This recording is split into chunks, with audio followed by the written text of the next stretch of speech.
একটা আশঙ্কার জায়গা তৈরি হচ্ছিল যেহেতু ইরানের অত্যন্ত 3টি গুরুত্বপূর্ণ পরমাণু কেন্দ্রে টার্গেটেড অ্যাটাক চালিয়েছে আমেরিকা, ফলে সেখান থেকে কোনো তেজস্ক্রিয় বিকিরণ হয়েছে কিনা। কিন্তু IAEA international atomic energy agency স্পষ্ট জানিয়ে দিয়েছে এই পরমাণু কেন্দ্রগুলি থেকে কোনো তেজস্ক্রিয়তা ছড়ায়নি।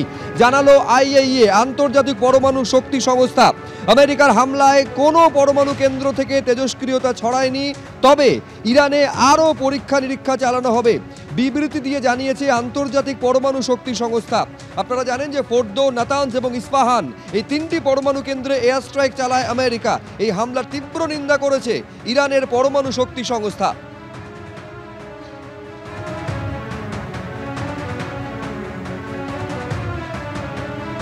এই যে 3টি জায়গা দেখতে পাচ্ছেন, এই 3টি পরমাণু কেন্দ্র, এইখানে হামলা চালিয়েছে আমেরিকা। একেবারে targeted air strike, precision air strike with precision করেছে আমেরিকা। আর তারপরই আশঙ্কা হচ্ছিল যেহেতু পরমাণু কেন্দ্রগুলিতে হামলা, ফলে এখান থেকে কোনো তেজস্ক্রিয় বিকিরণ হয়েছে কিনা। কিন্তু IAEA এর তরফে স্পষ্ট জানানো হয়েছে কোনো তেজস্ক্রিয় বিকিরণ বা তেজস্ক্রিয়তা এখান থেকে ছড়ায়নি।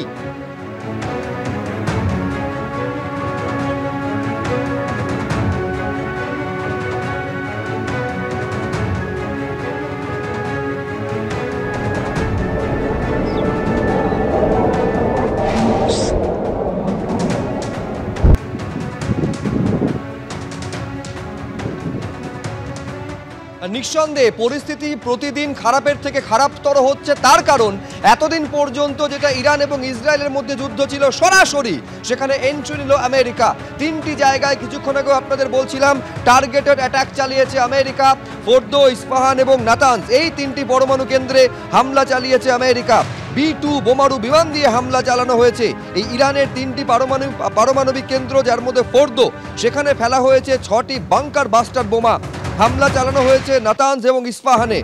আর তারপরই আজকে জাতির উদ্দেশ্যে ভাষণ দেন আমেরিকার প্রেসিডেন্ট ডোনাল্ড ট্রাম্প এবং আজ এই সৈন্য অভিযানের জন্য, এই এয়ার স্ট্রাইকের জন্য আমেরিকার সেনাকে অভিনন্দন জানিয়েছেন তিনি।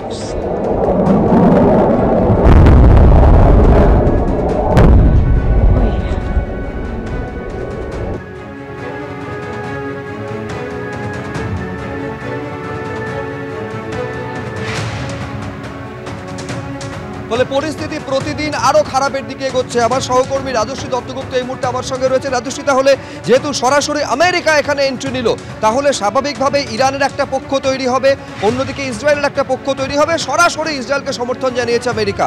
সকলের আশঙ্কা, তাহলে কি পরিস্থিতি তৃতীয় বিশ্বযুদ্ধের দিকে এগোচ্ছে?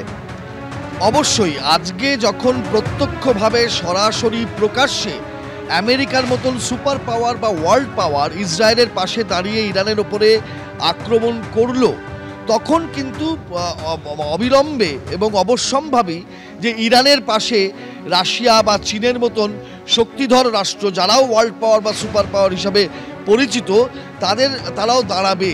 এবং যখন ওয়ার্ল্ড পাওয়াররা ইনভলভ হয়ে যাচ্ছে এই দুটো দেশের যুদ্ধের মধ্যে, তখন কিন্তু এবং এই যুদ্ধের এসকালেশন ক্রমশ বাড়ছে, এসকালেট করছে, তীব্র থেকে তীব্রতর হচ্ছে যুদ্ধ, তখন এর একটা পরিণতি বা গতি প্রকৃতি অঘোষিতভাবে বলাই যেতে পারে যে একটা তৃতীয় বিশ্বযুদ্ধের দিকে কি আজ যাচ্ছে।